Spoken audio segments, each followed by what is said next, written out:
부동산 교육은 랜드프로. 안녕하세요. 랜드프로 아나운서 연호진입니다. 오늘은 좀 초심으로 돌아가서 저처럼 소박한 꿈을 꾸시는 분들을 위해 다시 한번 또 기초를 다지는 시간 준비했는데요. 저 땅 사려고 하는데 얼마면 살 수 있는지 이런 기초적인 내용에 대해서 좀 여쭤보고 같이 알아보는 시간 준비했습니다.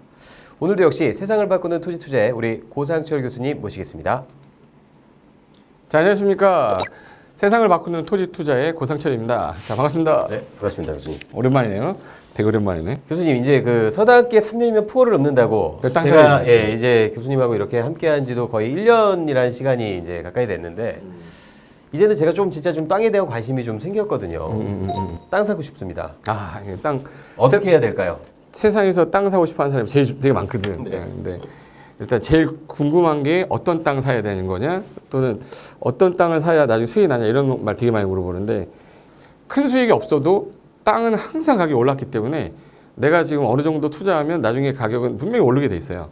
그래가지고 지금 적은 돈이라도 한번 생각은 좀 한번 해보시는데, 일반인들이 제일 어려워하는 것 중에 하나, 사고 난 다음에 세상에서 제일 쉬운 게 뭔지 아세요? 세상에 제일 쉬운 거. 세상에서 제일 쉬운 거.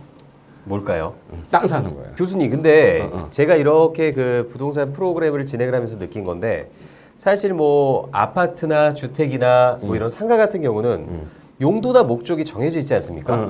그런데 이 토지는 조금 어려운 부분이 뭐냐면 이 용도와 목적까지 내가 어느 정도 설계를 하고, 그치. 네, 조금 그런 부분에 맞춰서 사야 된다는 부분이 좀 더 어렵지 않나 싶습니다. 그치. 그래서 목적이 없으면 땅을 사고 난 다음에 애물단지가 제일 많이 되죠.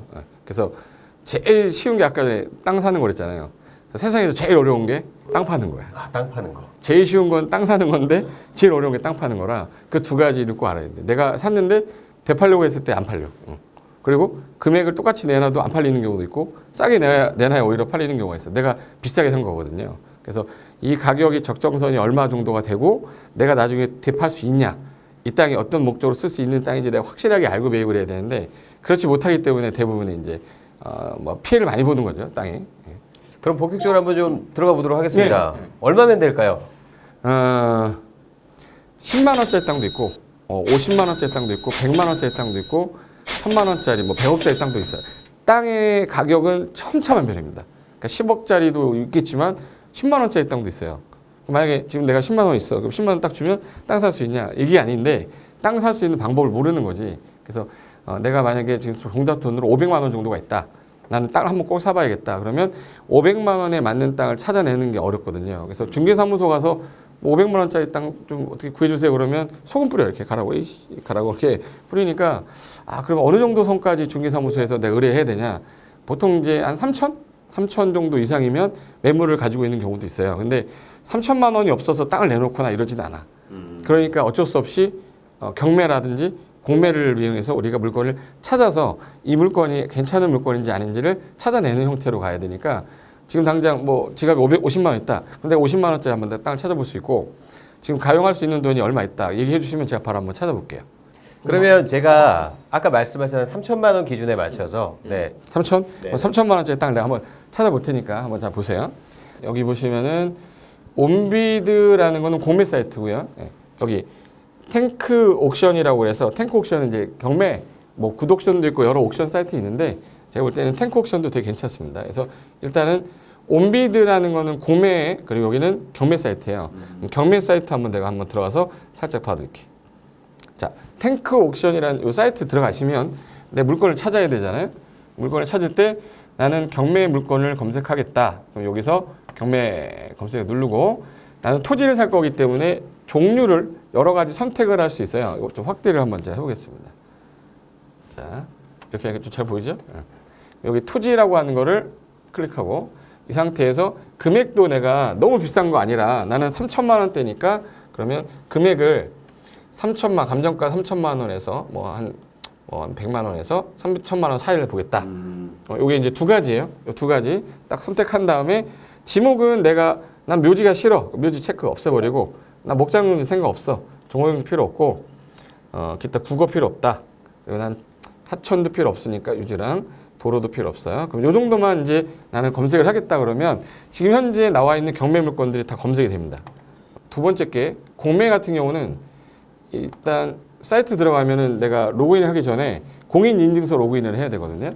그래서 공인인증서 로그인을 하면 제가 미리 로그인을 해놨습니다. 고등학교 로그인 해놨는데 여기서는 부동산을 들어가서 자 그럼 화면이 바뀌면서 얘도 똑같아요.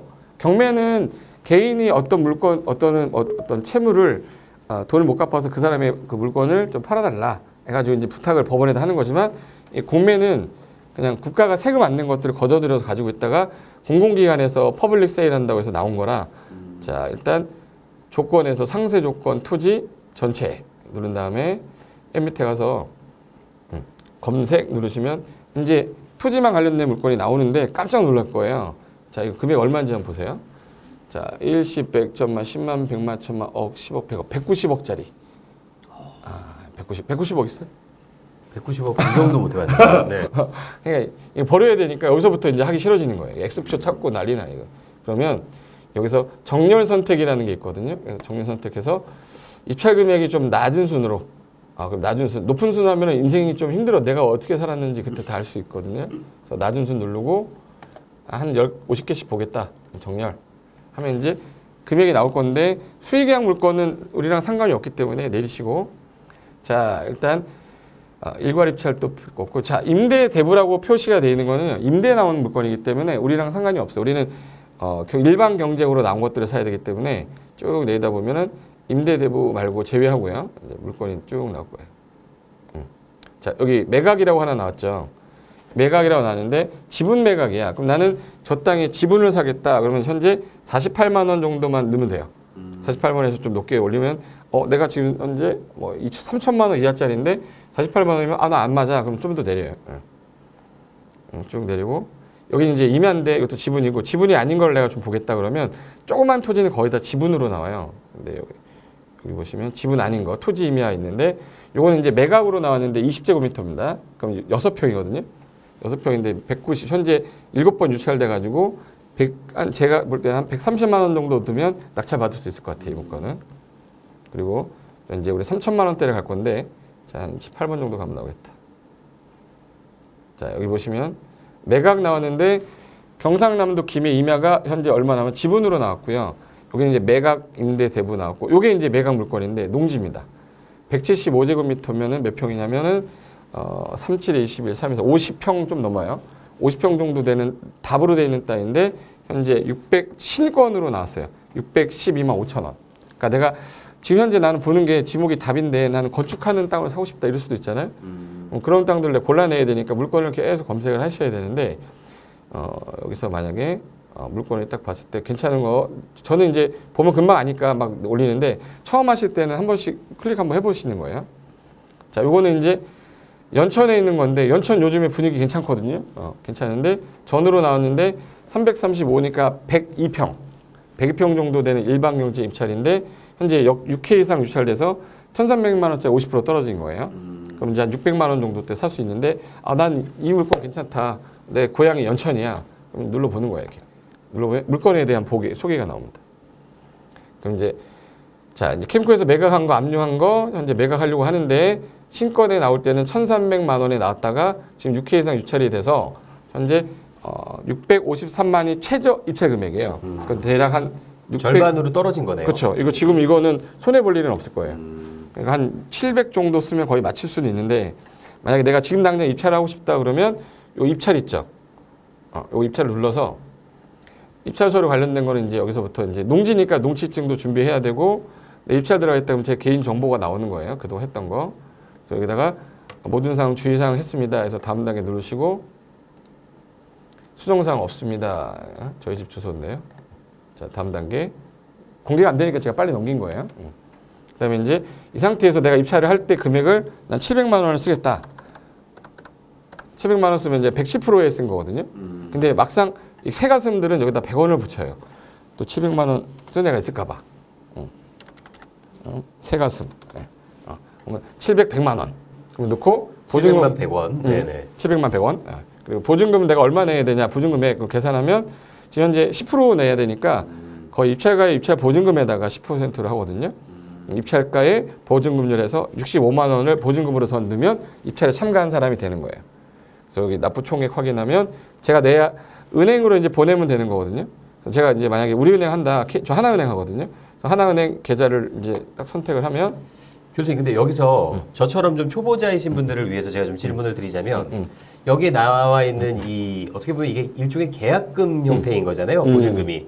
이 보증금은 만약에 내가 낙찰이 안 됐다.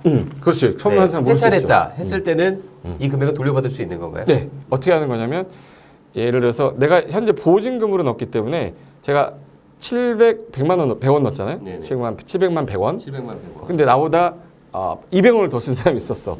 700만 300원 쓴 사람이 있으면 내가 유찰이 되는 거잖아요. 그렇죠. 유찰이 되면 그날 바로 제 통장으로 다시 돌아오게 돼 있어요. 65만 3,300원 넣었던 계좌 있죠. 근데 여기다 환불 계좌 그래서 넣으라고 돼 있는 거야.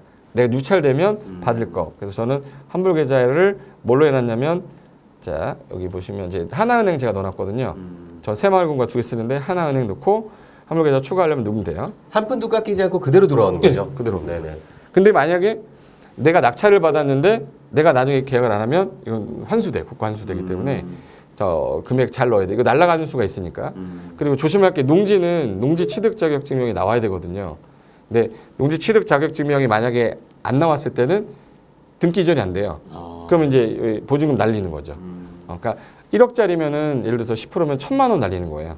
그러니까 농지의 경우에는 농지증이 반드시 발급이 되는지 확인 한번 하셔야 됩니다. 이런 부분들 잘 참고하셔서 한번 입찰에 도전해 보시는 것도 좋을 것 같습니다. 그렇죠. 오늘은 이제 이런 게 있다라는 걸 보여드린 거고 이제는 중요한 건 뭐냐면 이걸 내가 낙찰을 받았어. 그럼 이 낙찰을 받았는데 이 땅이 좋은 땅을 내가 샀어요. 제가 얘기했죠. 세상에서 제일 쉬운 거 땅 사는 거. 네. 이렇게 들어가서 막 사면 돼.